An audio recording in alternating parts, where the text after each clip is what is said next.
Hello students, this is Chaya. In previous lecture we discussed about types of chemical reaction in which we studied combination reaction, decomposition reaction. Now we are going to study displacement reaction. तो यहाँ पे मैंने पहले से ही displacement reaction की जो definition है वो मैंने लिख रखी है। डेफिनेशन है those reactions in which one element takes the place of another element। जहाँ पे कोई एक एलिमेंट दूसरे एलिमेंट की जगह ले लेता है उसको हम बोलते हैं डिस्प्लेसमेंट रिएक्शन। नाम से ही पता लग रहा है कि एक एलिमेंट कोई दूसरे एलिमेंट की जगह ले रहा है। तो सबसे पहले मैं यहाँ एक एग्जांपल आपको बता रही हूँ जो कि आपकी बुक में एक्टिविटी के अंदर ही है। CuSO4 जो कि हम लोग एक्वस सॉल्यूशन लेंगे plus Fe iron is converted into FeSO4 plus copper. यहाँ पे जो आयरन है ये आपने सॉलिड लिया है, FeSO4 जो है वो आपको एक्वस मिलेगा और कॉपर जो है वो आपको सॉलिडिफाई मिलेगा।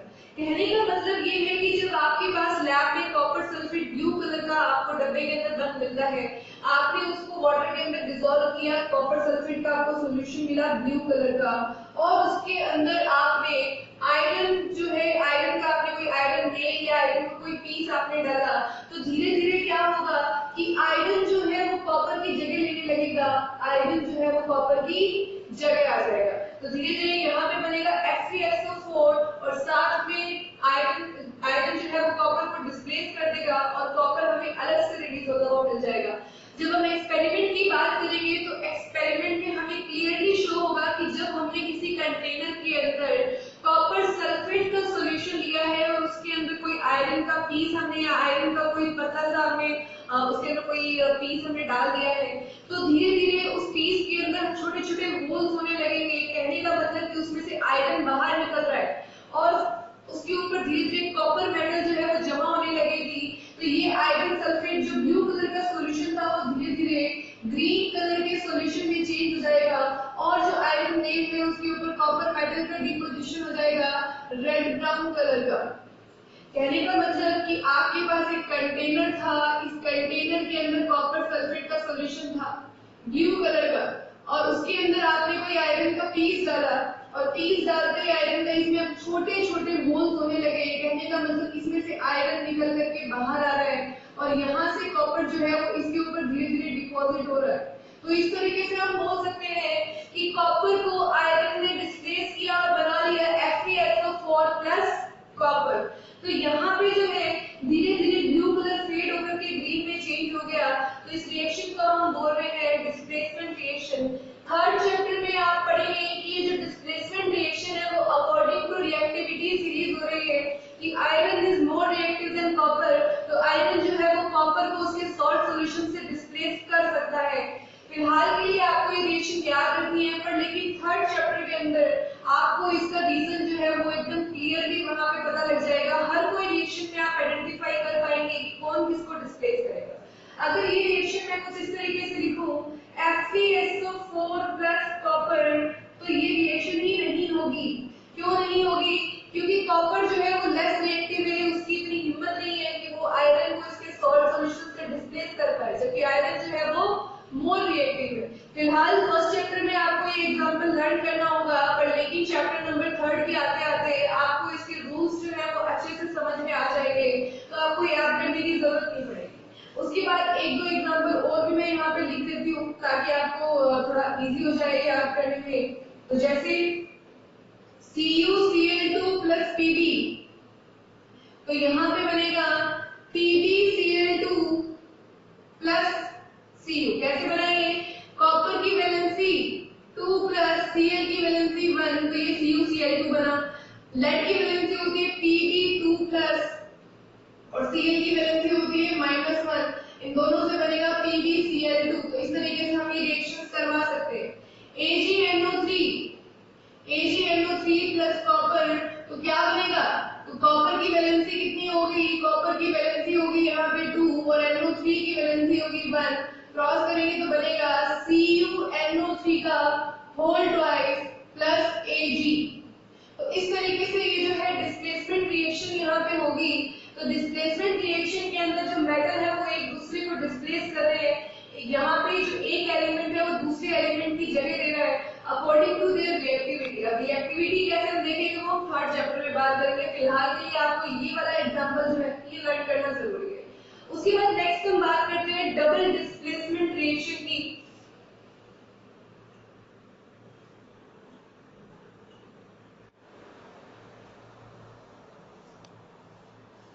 इसके बाद हम बात करते हैं डबल डिस्प्लेसमेंट रिएक्शन की। तो यहाँ डेफिनेशन मैंने लिखी है, those reaction in which compound react by an exchange of ions to form two new compound। कहने का मतलब कि जब दो आयंस का आपस में एक्सचेंज होगा तो उसे बोलते हैं डबल डिस्प्लेसमेंट। तो कैसे होगा हम इसकी एग्जांपल के साथ में बात करते हैं। इसका एक एग्जांपल हमने एक्टिविटी नंबर 1.3 में लिखा था, जो कि मैं वापस से यहाँ पे लिख रही हूँ ताकि आपको अच्छे से समझ में आ जाए। पहले मैं वही एग्जांपल लूंगी, उसके बाद जो यहाँ पे डबल डिस्प्लेसमेंट में आपकी बुक में जो एग्जांपल लिखा है फिर हम उस एग्जांपल को डिस्कस करेंगे। तो सबसे पहले मैं लिख रही हूँ एक्टिविटी नंबर 1.3 का एग्जांपल। क्या था वो एग्जांपल? लेड नाइट्रेट PbNO3 का whole twice plus Ki is converted into PbI2 plus KNO3। Lead nitrate की रिएक्शन है पोटेशियम आयोडाइड के साथ में और वो कन्वर्ट होता है लेड आयोडाइड और पोटेशियम नाइट्रेट के अंदर। तो ये जो रिएक्शन है हमने वहां भी डिस्कस किया था कि यहाँ पे आयंस है Pb2+ और NO3 नेगेटिव और यहाँ है K पॉजिटिव और I नेगेटिव, इन्हीं से मिलके बने। तो इसका पॉजिटिव जब इसके नेगेटिव के साथ चला जाएगा और इसका पॉजिटिव इसके नेगेटिव के साथ आ जाएगा तो इसी को हम बोलते हैं डबल डिस्प्लेसमेंट, कि इनके आयंस जो है वो आपस में एक्सचेंज हो गए, डबल डिस्प्लेसमेंट। तो यही जो रिएक्शन है इसी को हम बोल देते हैं डबल डिस्प्लेसमेंट। इसी के ही एक दो एग्जांपल हम और लेते हैं। तो मैं इसके बाद में एक नेक्स्ट एग्जांपल लिख रही हूँ जो आपकी बुक के अंदर लिखा है और कई जगह पूछा भी जाता है। तो वो एग्जांपल है बैरियम क्लोराइड BaCl2। इसका आपने एक्वस सॉल्यूशन लिया, लैब में ही आपको मिलेगा व्हाइट कलर का। इसकी आपने रिएक्शन करवाई सोडियम सल्फेट के साथ में, दैट इज Na2SO4। कैसे लिखा मैंने सोडियम सल्फेट? सोडियम की वैलेंसी 1 और सल्फेट की वैलेंसी 2, तो क्या हुआ ये Na2SO4। बिल्कुल इसी तरीके से मैंने लिखा बैरियम क्लोराइड, बैरियम की वैलेंसी 2 और Cl की वैलेंसी 1, क्रॉस किया तो बना BaCl2। तो इस तरीके से बैरियम क्लोराइड यहाँ पे बना, इसकी रिएक्शन हमने करवाई सोडियम सल्फेट के साथ में। तो क्या बनेगा मुझे भी नहीं पता क्या बनेगा। अब देखो हम अपने आप इसको देख सकते हैं कि क्या बनना चाहिए। तो देखो कैसे होगा, बैरियम जो है यहाँ पे +2 आयन है, Cl माइनस है, सोडियम Na+ और सल्फेट जो है वो 2 माइनस है। इसका पॉजिटिव जाएगा इसके नेगेटिव के साथ, इसका पॉजिटिव इसके नेगेटिव के साथ। तो यहाँ बनेगा बैरियम की वैलेंसी है 2 और सल्फेट की वैलेंसी है 2, क्रॉस करेंगे तो बनेगा BaSO4। उसके बाद में सोडियम की वैलेंसी है 1 और Cl की वैलेंसी है 1, तो क्या बनेगा NaCl प्लस क्या हो जाएगा NaCl। तो ये बनेगा एक्वस और ये भी बनेगा एक्वस, और ये एक्वस नहीं बनेगा, ये सॉलिडिफाई बनेगा और ये होगा एक्वस। BaSO4 इसका व्हाइट कलर का PBT आता है, ये व्हाइट कलर का होगा और इसको हम ऐसे नीचे की साइड एरो डाउनवर्ड डायरेक्शन में एरो शो कर सकते हैं। इसका मतलब है BaSO4 का व्हाइट कलर का PBT आता है इस रिएक्शन के अंदर। तो इस तरीके से हम डबल डिस्प्लेसमेंट रिएक्शन कर सकते हैं। कोई भी कंपाउंड हो वो हम लिखना सीख सकते हैं। कैसे सीख सकते हैं? जो हमने फर्स्ट लेक्चर में देखा था, वैलेंसीज हमें आनी चाहिए और वैलेंसीज के बेसिस पे अगर हमें एनायन और कैटायन का पता हो तो हम इजीली जो है वो अपने जो केमिकल फॉर्मूला है उसको लिख सकते हैं। जैसे आपसे पेपर में क्वेश्चन इस तरीके से पूछा जाएगा,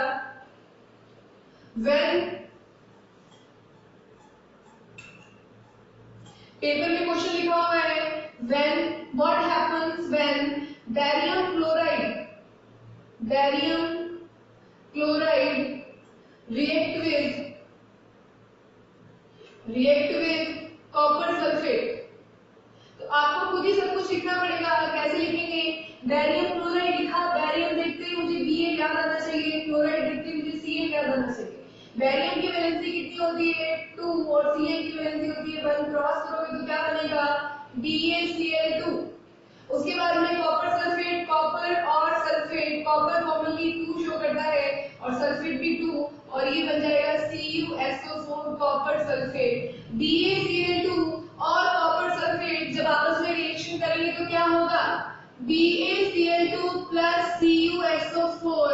तो बैरियम जाएगा सल्फेट के साथ में, तो हमें मालूम है दोनों की वैलेंसी 2 है, तो ये हो जाएगा BaSO4। कैसे हुआ, बैरियम की वैलेंसी 2 और सल्फेट की भी वैलेंसी 2, दोनों को क्रॉस किया तो बना BaSO4 प्लस कॉपर की वैलेंसी है 2 और Cl की वैलेंसी है 1, क्रॉस किया तो बनेगा CuCl2। तो ये जो रिएक्शन है हम इसे इस तरीके से लिख सकते हैं।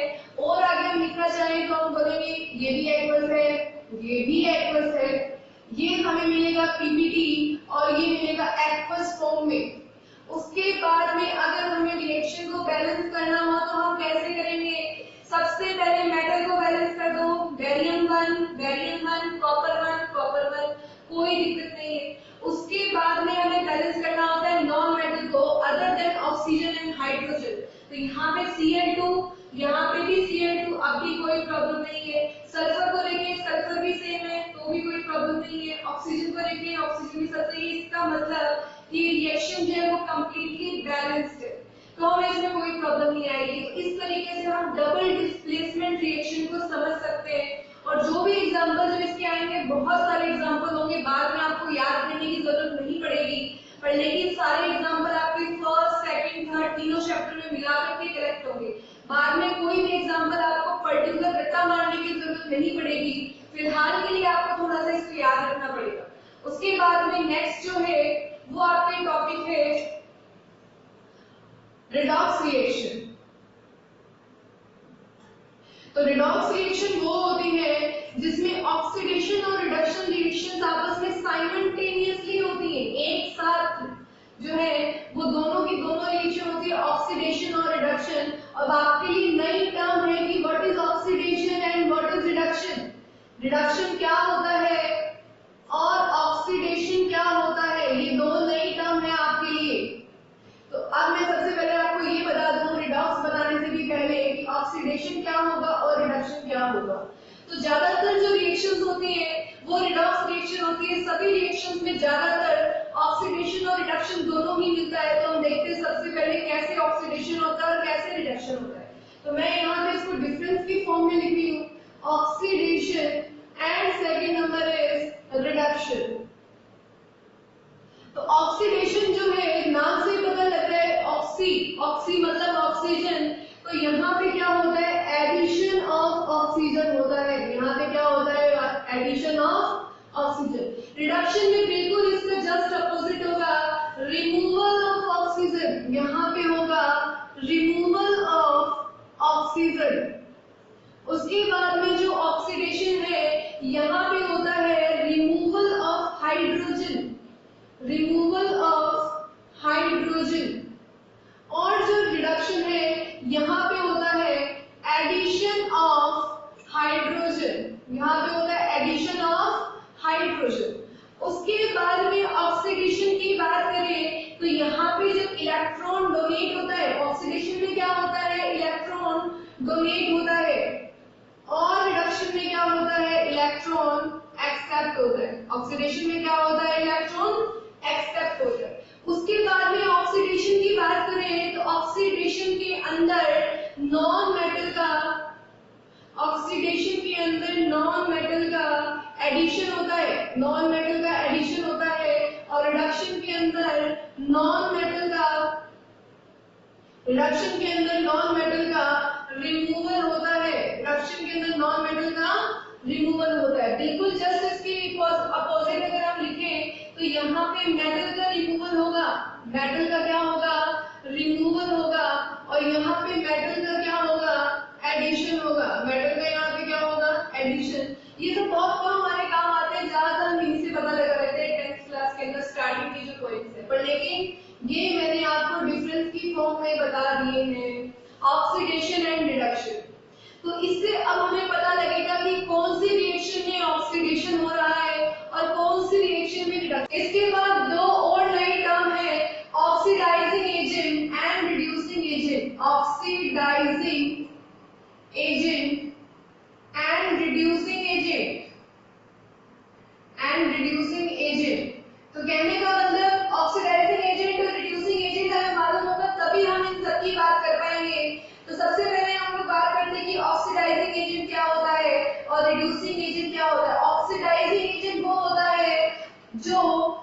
रिएक्शन के अंदर ऑक्सीजन प्रोवाइड करवाए, रिएक्शन के अंदर जो ऑक्सीजन प्रोवाइड करवाएगा वही क्या होता है, ऑक्सीडाइजिंग एजेंट। जो रिएक्शन में ऑक्सीजन को प्रोवाइड करवाएगा वही क्या होता है, ऑक्सीडाइजिंग एजेंट। जो रिएक्शन से हाइड्रोजन को रिमूव करवाएगा, जो रिएक्शन से हाइड्रोजन को कंज्यूम करेगा या हाइड्रोजन को रिमूव करवाएगा वही क्या होता है, ऑक्सीडाइजिंग एजेंट होता है। तो ये कंज्यूम होगा यहाँ पे।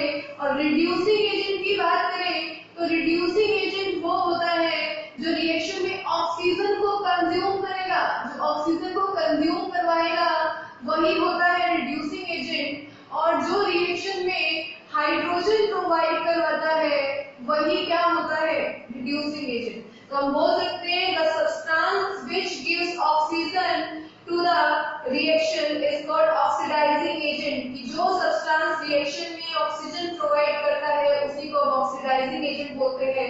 और जो सब्सटेंस रिएक्शन से ऑक्सीजन को कंज्यूम करता है उसी को हम रिड्यूसिंग एजेंट बोलते हैं। उसके बाद में और अगर हम सिंपल फॉर्म में अगर हम बात करें तो एक चीज हम और भी लिख सकते हैं, हम ऐसा बोल सकते हैं द सब्सटेंस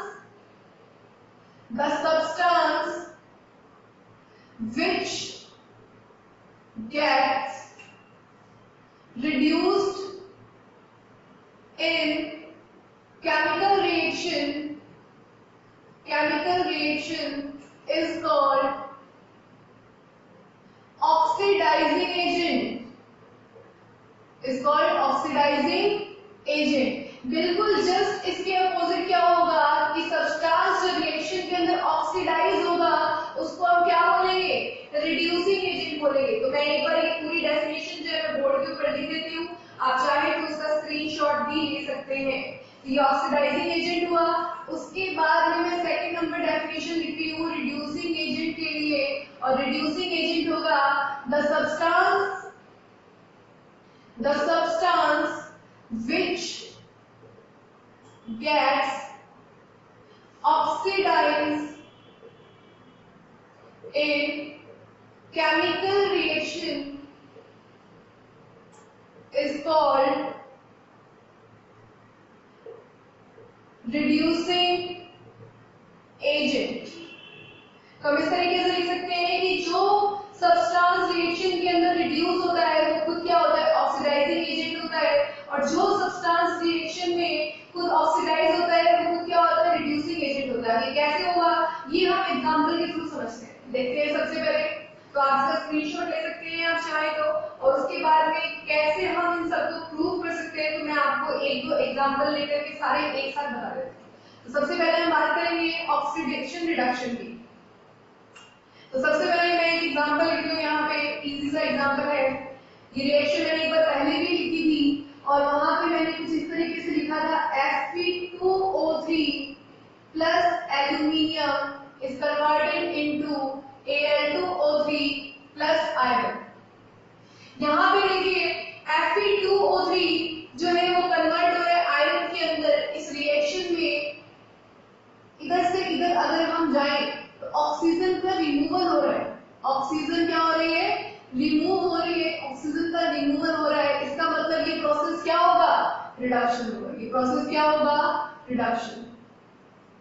और इस प्रोसेस में एल्यूमिनियम में ऑक्सीजन का एडिशन हो रहा है, ऑक्सीजन का एडिशन हो रहा है। और ऑक्सीजन का एडिशन मतलब क्या होता है, ऑक्सीडेशन। तो रिएक्शन में जहां भी ऑक्सीजन का रिमूवल होगा वो रिडक्शन रिएक्शन होगी, और रिएक्शन में जहां भी ऑक्सीजन का एडिशन होगा वो ऑक्सीडेशन रिएक्शन होगी। तो यहाँ पे देखिए रिएक्शन में ऑक्सीजन प्रोवाइड करने का काम कौन कर रहा है, Fe2O3 आयरन ऑक्साइड यहाँ पे ऑक्सीजन प्रोवाइड करने का काम कर रहा है। दूसरा हम ये भी बोल सकते हैं जिसका खुद का रिडक्शन होता है, रिडक्शन इसी का हो रहा है, वो खुद क्या होता है, ऑक्सीडाइजिंग एजेंट होता है। तो ये क्या हो जाएगा, यहाँ पे ऑक्सीडाइजिंग एजेंट हो जाएगा। उसके बाद में जब रिएक्शन में ऑक्सीजन को कंज्यूम करता है या जिसका खुद का ऑक्सीडेशन होता है वो क्या होता है, रिड्यूसिंग एजेंट होता है। तो ये यहाँ पे क्या हो जाएगा, रिड्यूसिंग एजेंट। उसके बाद में और एग्जांपल की अगर हम बात करें तो Mg+O2 is converted into MgO।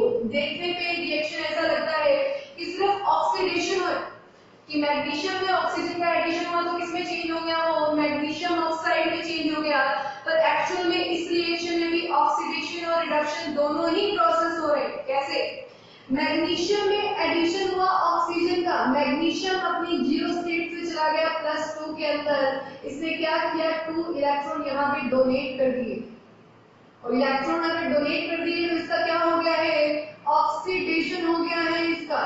और उसके बाद में ऑक्सीजन यहाँ पे ऑक्सीजन चली गई है 0 से -2 में, इसका मतलब इसने 2 इलेक्ट्रॉन यहाँ पे एक्सेप्ट किए हैं, और इलेक्ट्रॉन अगर एक्सेप्ट करते हैं तो क्या होता है, रिडक्शन होता है।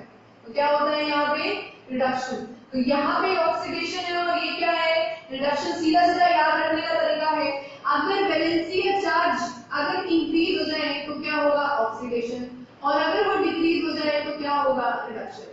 जैसे मैग्नीशियम यहाँ पे एलिमेंटल स्टेट में था, तो इसके ऊपर जो चार्ज था वो 0 था, यहाँ से ये 0 से किसमें चला गया, +2 में इंक्रीज हो गया, तो क्या हो गया, ऑक्सीडेशन। और यहाँ पे ऑक्सीजन एलिमेंटल स्टेट में थी, 0 से चली गई -2 में कम हो गया, इसका मतलब यहाँ पे क्या हो गया, रिडक्शन।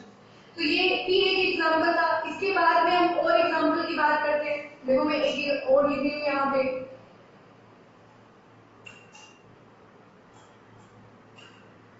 तो मैं एक एग्जांपल लिख रही हूँ, ZnO plus C is converted into Zn plus CO। यहाँ पे देखिए जिंक ऑक्साइड कन्वर्ट हुआ है, जिंक के अंदर ऑक्सीजन का रिमूवल हुआ है, और ऑक्सीजन का रिमूवल क्या होता है, ऑक्सीजन का रिमूवल होता है रिडक्शन। उसके बाद में कार्बन जो है इसमें ऑक्सीजन का एडिशन हुआ है, ये क्या हो गया यहाँ पे, ऑक्सीडेशन। उसके बाद में जिसका खुद का रिडक्शन होता है वो खुद क्या होता है, ऑक्सीडाइजिंग एजेंट। और ऑक्सीडाइजिंग एजेंट वो होता है जो रिएक्शन में ऑक्सीजन प्रोवाइड करवाए। तो इस रिएक्शन में ऑक्सीजन प्रोवाइड कौन करवा रहा है, जिंक ऑक्साइड करवा रहा है। उसके बाद में यहाँ पे जो कार्बन है ये इधर ऑक्सीजन को कंज्यूम कर रहा है, तो ये क्या हो जाएगा यहाँ पे, रिड्यूसिंग एजेंट। ये हो जाएगा यहाँ पे रिड्यूसिंग एजेंट। तो एजेंट जो दोनों है ऑक्सीडाइजिंग और रिड्यूसिंग, ये हमेशा हमें रिएक्टेंट साइड पे मिलेंगे, कभी भी हमें प्रोडक्ट साइड पे नहीं मिलेंगे। तो यहाँ पे हमारी oxidation, reduction, oxidising agent, reducing agent, इन सारे टॉपिक्स की जो हमारी बात है वो सब क्लियर हो चुकी है। उसके बाद में एक और लास्ट में एक टर्म है रिडॉक्स। रिडॉक्स का मतलब क्या होता है, redox the type of reaction in which both oxidation and reduction reaction occur simultaneously, जिसमें ऑक्सीडेशन रिएक्शन और रिडक्शन रिएक्शन एक साथ चलती है, साइमल्टेनियसली चलती है, उसको हम बोलते हैं रिडॉक्स रिएक्शन। ये भी रिडॉक्स है, ये भी रिडॉक्स है। लगभग जो ज्यादातर जो रिएक्शन होती है वो सबकी सब रिडॉक्स होती है। तो यहाँ पे मैं एक बार फिर बता रही हूँ, ऑक्सीडेशन का मतलब होता है ऑक्सीजन का एडिशन, हाइड्रोजन का रिमूवल, और रिडक्शन का मतलब होता है हाइड्रोजन का एडिशन और ऑक्सीजन का रिमूवल। उसके बाद में इलेक्ट्रॉन के बारे में अगर बात करें तो ऑक्सीडेशन का मतलब होता है इलेक्ट्रॉन का रिमूवल, मतलब इलेक्ट्रॉन को डोनेट करना, और रिडक्शन का मतलब होता है इलेक्ट्रॉन को एक्सेप्ट करना। तो ये ऑक्सीडेशन और रिडक्शन के लिए हम कॉमनली बोल सकते हैं। ऑक्सीडाइजिंग एजेंट और रिड्यूसिंग एजेंट की बात करें तो ऑक्सीडाइजिंग एजेंट वो होते हैं जो रिएक्शन में ऑक्सीजन को प्रोवाइड करवाए, जो रिएक्शन में ऑक्सीजन प्रोवाइड करवाते हैं वो होते हैं ऑक्सीडाइजिंग एजेंट, और जो रिएक्शन में ऑक्सीजन को कंज्यूम करते हैं वो होते हैं रिड्यूसिंग एजेंट। उसके बाद में ऑक्सीडाइजिंग एजेंट जो होता है वो खुद रिएक्शन में रिड्यूस होता है, और जो रिड्यूसिंग एजेंट होता है वो खुद रिएक्शन में ऑक्सीडाइज होता है। तो ये कुछ सिंपल से टर्म्स थी, और कल जो है वो इस चैप्टर का जो है लास्ट लेक्चर होगा, जिसके अंदर हम जो है कोलिजन के बारे में पढ़ेंगे, और एक दो छोटे छोटे टॉपिक्स और है उसके बारे में हम पढ़ेंगे, और कल जो है ये चैप्टर कंप्लीट हो जाएगा। उसके बाद हम कुछ क्वेश्चन जो है वो एनसीईआरटी के करेंगे। Thank you.